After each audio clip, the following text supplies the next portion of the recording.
Donc tu gardes bien en tête ce que je t'ai dit, hein. Ton cousin va bientôt arriver et le pauvre a perdu ses 2 bras dans un accident de voiture. Donc on va tout faire pour que tout se passe bien, ok? Mais t'inquiète, maman, je vais faire attention, je vais l'accueillir à bras ouverts. Non mais tu vois, c'est exactement ça que je veux pas que tu dises. T'as ouvert toutes les portes comme je t'ai demandé? Oui, enfin, sauf la porte non. Tu crois que c'est déjà lui? Bah, je pense, mais comment il a tombé là-bas? Viens avec moi. Bonjour. Oh mon pauvre. Mais il faut pas toquer avec la tête, tu sais. Mais j'ai pas toqué avec la tête, j'ai trouvé un autre moyen. J'ai appris à toquer avec les pieds. Ah, et l'érection c'est normal, mon système nerveux a été touché dans l'accident, donc c'est pour toujours. Eh ben, ta future femme en aura de la chance. Hein. Mathéo, je suis désolé, entre prendre un goûter. T'es mort. Et du coup, tu le vis comment depuis ton accident sans être indiscret? C'est très dur mentalement, le changement est tellement brutal, tu sais. J'imagine ça doit être très dur, difficile. L'important, c'est de pas baisser les bouts. Le moral, le moral. Le moral. Bon, je vais vous apporter le goûter. Mais du coup, pourquoi t'as des marques au visage si tu toques avec tes pieds? Ah, ça, tous les dimanches, mon père m'emmène faire de la boxe au bord de la rivière. Et après, on va nager, ça me remonte le moral. Nager? Ouais, enfin, j'ai appris assez rapidement, mais le plus dur, ça reste quand même de sortir du sac. Non, mais je te jure, ils sont coriaces les nœuds qu'il fait. Et voilà pour vous. Ah.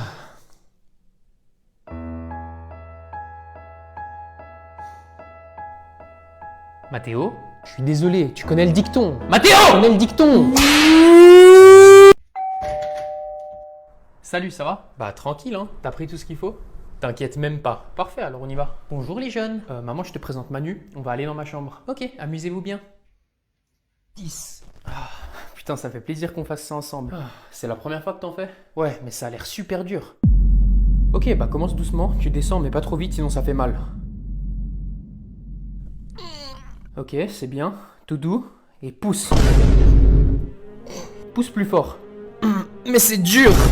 Allez, t'y es presque. Oui, encore, c'est ça. Vas-y doucement. Et pousse. Pousse, pousse, pousse, pousse, pousse. Allez, allez, oui. Putain, je tremble. Alors, tu te sens comment? C'était tellement dur, mais ça fait trop du bien quand tu finis. T'as vu, je t'ai dit, c'est incroyable. Hey, get ça, t'as vu comment elle est veineuse? Ouais, c'est normal quand c'est la première fois que t'en fais et que tu vas aussi fort. Chérie, notre fils est gay. Ah, putain, je suis tout mouillé.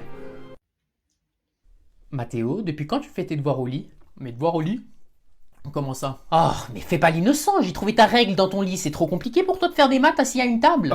Ouais, j'arrive mieux à me concentrer en étant allongé. Eh ben ta règle me dit le contraire, regarde-moi toutes les marques dessus, évidemment que tu vas tirer des traits n'importe comment si tu te prélasses dans ton lit. Mais pourquoi il y a que des traits vers les 7 cm? Ah, c'est vrai ça. Il faisait de la géométrie, il devait dessiner des microcylindres. Ouais, un microcylindre très dur à dessiner. Quoi? Mais j'ai jamais fait ça à l'école, moi. C'est un nouveau programme scolaire. Bref, on est en train de passer à côté du problème. Ça va, c'est pas le plus gros des problèmes. Ferme-la. J'aimerais plus que tu fasses tes devoirs au lit, Mathéo, t'es déjà assez dissipé comme ça. Oui, maman. Bon, attends, je t'enlève les traits.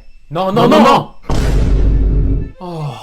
Bah quoi, c'est juste une règle, détendez-vous. J'avoue, en fait. Bah tu laisseras Mathéo nettoyer ses propres affaires la prochaine fois. Comment tu veux qu'il apprenne de ses erreurs si tu nettoies tout à sa place? Ah bah enfin un peu d'autorité, Gérard. Je sais pas d'où ça sort, mais t'as raison. Je vais arrêter de tout nettoyer à sa place. Déjà que j'ai passé la matinée à essayer d'enlever les taches de son lit parce que monsieur mange dans sa chambre. Les tâches? Bah oui, les taches. Parce que depuis que ce petit mal éduqué Non, mange des kebabs dans sa chambre, il fout de la sauce partout dans son lit. Ah, bah c'est là qu'on est bien content d'avoir une machine à laver, hein. Bah justement pas. Je sais pas quel type de sauce il met dans ses kebabs, mais elle sèche dans ses draps. Et c'est impossible à faire partir, donc je suis obligé de faire comme pour la règle. Ah, je vais te mettre la raclée de ta vie, Mathéo. C'est tellement attirant quand t'es autoritaire, Gérard. Fais-moi un bisou. Surtout pas. Maman, il est où, papa? Il est au lit, il se sent pas très bien.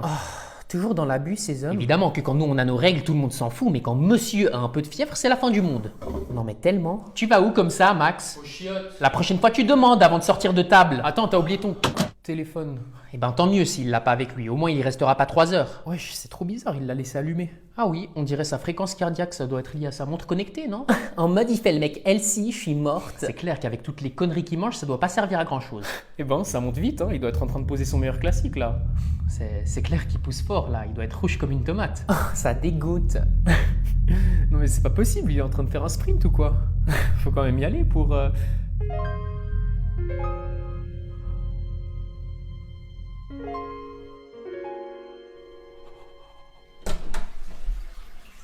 Max, tu faisais quoi dans les toilettes? Et puis quoi encore? Je pars 2 minutes et vous avez besoin de tous les détails de ma vie. Non mais c'est une dinguerie, je peux même plus pisser tranquillement. Pisser? Mais et ta montre connectée? Montre connectée? Mais j'ai pas de montre connectée, j'ai un tel et ça me suffit largement. Mais alors?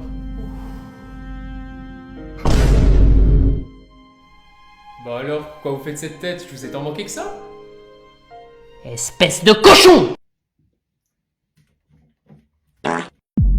Ah, mais ça dégoûte. Qui a pété? Pas moi, moi non plus. Bah, moi, je suis une fille.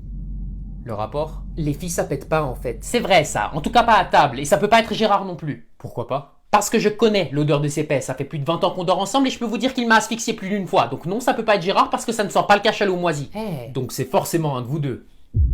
j'ai envie de vomir, en fait. Mais c'est pas nous. Il y a donc un menteur à cette table. Ouais, je sens Cluedo, le bail. Ok, tu sais quoi, maman? Quoi? Je sais que c'est toi qui as pété. Mais arrête de raconter n'importe quoi, les filles ne pètent pas. Justement. C'est ton seul argument et c'est suspect. Donc avoue que t'as pété ou je vais devoir sortir les preuves. T'as pas de preuves. C'est vrai, j'en avais pas. Mais tu viens de me les donner. Ah oui? Et comment ça? Depuis le début, tu demandes qui a pété et tu nous attaques Max et moi tout en défendant Léa et Girard pour éviter les soupçons et pour retourner tout le monde contre nous. Et t'as bien fait attention de laisser le doute sur l'un de nous deux pour créer une tension entre les deux potentiels coupables. Je te l'accorde, t'as bien joué ton jeu. Mais la psychologie humaine est en fait simple. Au moment où j'ai éveillé les soupçons sur toi en prétendant avoir des preuves qui étaient en fait inexistantes, tu t'es automatiquement mise sur la défensive et t'as bien pris le temps de réfléchir pour savoir si je bluffais ou pas. Le coup de pression t'a même fait transpirer et le temps que tu joues tes cartes, c'était déjà trop tard. Tu t'es dénoncé sans le savoir. Je vais t'en montrer du respect. C'est fini, Gertrude, t'as perdu. Non! Si, je jouais au Cluedo pendant que tu jouais au Uno. Mathéo, ton cousin va bientôt arriver et le pauvre a perdu ses parents à l'âge de 5 ans. Qu'est-ce qui s'est passé? Son père l'a abandonné et sa mère est morte quelques mois plus tard d'une chute fatale. Mais c'est horrible. Exactement, donc on va tout faire pour qu'il se sente comme chez lui. Tu veux qu'on l'abandonne? Peut-être pas comme chez lui alors, mais t'as compris. Et mamie, tu penses qu'elle va rester tranquille? Si elle se réveille pas, tout devrait bien se passer. Ça doit être lui. Bonjour, comment ça va? Entre, fais comme chez toi. Oh, pourquoi tu pleures? Tu m'as dit de faire comme chez moi. Non, non, pas du tout, j'aimerais juste que tu te sentes à l'aise. Viens t'asseoir, j'ai préparé un goûter. Est-ce qu'on peut mettre de la musique pour changer du silence constant que je vis chez moi? Oh mon pauvre, bien sûr. Mathéo, va mettre notre playlist. J'y vais. Ah, vous avez une playlist partagée? Oui, c'est l'abonnement familial sur... Dépêche-toi Mathéo. Oui, oui.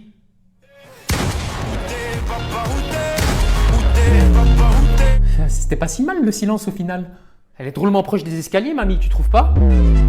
Pétunia, c'est la 10e fois que je te dis de pas te jeter dans les escaliers. Mais j'ai besoin d'attention, bande de moules. Et si je dois me jeter dans les escaliers pour en avoir, eh ben je le ferai. C'est super égoïste de faire ça. Ma mère est morte en tombant dans les escaliers. Ouais, bah elle aurait dû avoir chute amortie. Mamie! Oh, c'est bon, c'était drôle. On peut pas rire de ça. Vous êtes trop sensible dans votre génération. Sensible! J'ai perdu ma mère et mon père a disparu! Eh ben, je commence à me demander si ton père s'appelait pas Houdini parce qu'il t'a fait un beau tour de magie. Pétunia! Non, non, c'était drôle. C'est vraiment un spécimen rare. Ouais, il y aura jamais de Pétunia, mais ce qui me fascine le plus, c'est son ouïe. Comment ça? Elle entend littéralement qu'à moitié. Il y a certains mots qu'elle ne va entendre qu'à moitié. Genre si je dis impossible? Elle va entendre possible. Fascinant. Parfois, j'ai l'impression qu'elle entend que ce qu'elle a envie d'entendre. J'avais jamais remarqué. Bah regarde, Pétunia, t'as pris tes médicaments ce matin? Ça veut rien dire, elle est juste en train de dormir. Écoute, t'as vu, ils ont sorti Tinder pour les vieux? Ils ont enfin fait la mise à jour? C'est faux. Va te faire voir, tête de gland. Vous avez vu ce qui est passé à la télé hier soir? Oui, c'est scandaleux, il y a de plus en plus d'homophobie dans le monde. T'en penses quoi des homophobes? On leur pisse dessus. Mais bon, t'as vite changé d'avis, toi. J'ai jamais changé d'avis. Il y a certains mots qu'elle ne va entendre qu'à moitié. Elle m'avait demandé quoi avant, Léa? T'en penses quoi des homos? Pétunia, c'est inacceptable. Ah, pour une fois tu me donnes raison. Quoi? Mais pas du tout, j'ai dit inacceptable. Bon, je vais pisser. Tu lèves la cuvette cette fois. Hein. Oh, c'est bon. Non, la dernière fois t'en as foutu partout. T'as cru que c'était un urinoir? Noir? Il a raison, faut leur pisser dessus. Mamie! Non, non, c'était de l'humour noir. Aujourd'hui, c'est la journée des exposés, donc chacun devait ramener quelque chose d'historique, ça pouvait être un document ou un objet, donc on va commencer avec toi, Mathéo. Qu'est-ce que t'as ramené? C'est bon, tu peux entrer. Tu peux entrer! À qui parles-tu, petit charlatan? À moi!